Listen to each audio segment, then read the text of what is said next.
بسم اللہ الرحمن الرحیم۔ لوری امریکی شہری ہیں۔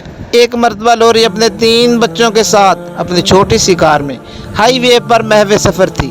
2 بیٹیاں کائل اور ایما اور ایک بیٹا قائد تھی پچھلی سیٹ پر سو رہے تھے۔ پارک میں بچوں کو گھما کر کچھ شاپنگ کر کے ایک سگنل پر آ کر اسے رکنا پڑا۔ پیچھے سے ایک کنٹینر آیا جس میں 20 ٹن کا لوڈ تھا۔ رفتار 90 کلومیٹر۔ بریک نے کام نہیں کیا۔ اس نے لوری کی کار کا پچھلا حصہ کچل دیا۔ سب شدید زخمی ہو گئے۔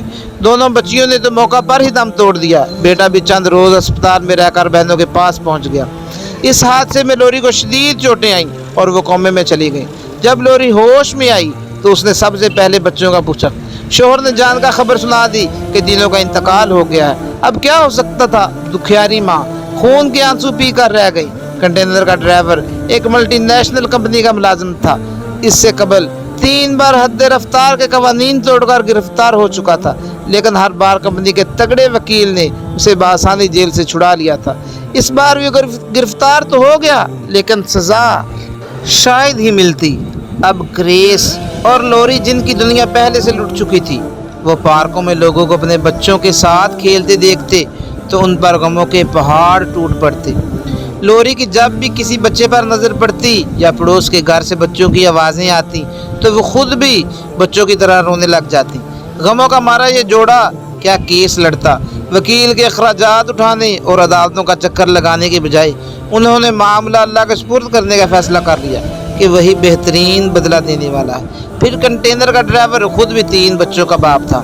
لوری نے کرس سے کہا کہ ہمارے بچے تو ویسے بھی جنت پہنچ گئے، اب اگر کیس لڑیں تو ان کا نعم البدل دنیا میں نہیں مل سکتا۔ اگر یہ ڈرائیور بھی طویل عرصے کے لیے جیل چلا جائے تو اس کے بچوں کا کیا بنے گا؟ اس لیے اس کا جرم معاف کرتے ہیں، ہمیں اللہ پاک نعم البدل عطا فرمائے گا۔ کرس نے یہ بیوی کی بات مان لی اور معاملہ رب کے حوالے کر کے خاموشی اختیار کر لی۔ ڈرائیور سے کوئی دیت اور خون بہا بھی نہیں لیا، وہ رہا ہو کر چلا گیا۔ یہ سب کچھ دنیا کی عدالت میں ہو رہا تھا۔ ایک عدالت عرش معلیٰ پر بھی سجی ہوئی تھی جس کا قاضی یہ سب دیکھ رہا تھا۔ اب وہاں سے فیصلہ ہونے کی باری تھی۔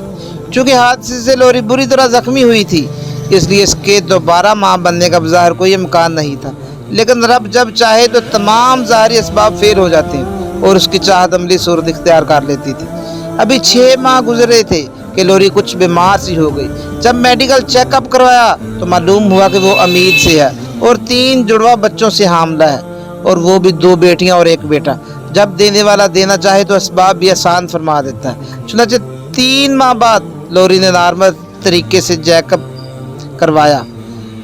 نہایت عجیب و غریب بات یہ کہ تینوں بچے اپنے متوفی بھائی بہنوں کے ہو بہو مشابہ ہیں، ان میں ذرا برابر فرق نہیں ہے۔ اس لیے اپنی متوفیہ بہن ایما کی اور ایلی قائدی کی ہو بہو کاپی ہے، جبکہ جیک تو بالکل ایسا ہی ہے، گویا کائل نے دوبارہ جنم لیا ہو۔ صرف شکل و صورت ہی نہیں بلکہ عادات، اطوار، انداز گفتار، حتیٰ کہ احساسات بھی متوفی بھائی بہنوں جیسے ہیں۔ ڈرائیور کو معاف کر کے معاملہ رب کے سپرد کیا تو اس نے پھر سے لوری کے آنگن کو بلبلوں کی چہک سے بھر دیا۔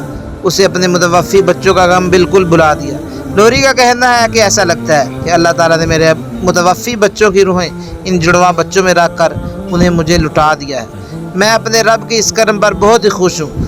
بے شک نیکی ضائع نہیں ہوتی اور صبر کا بدلہ اللہ تعالیٰ دنیا میں ہی عطا فرما دیتا ہے۔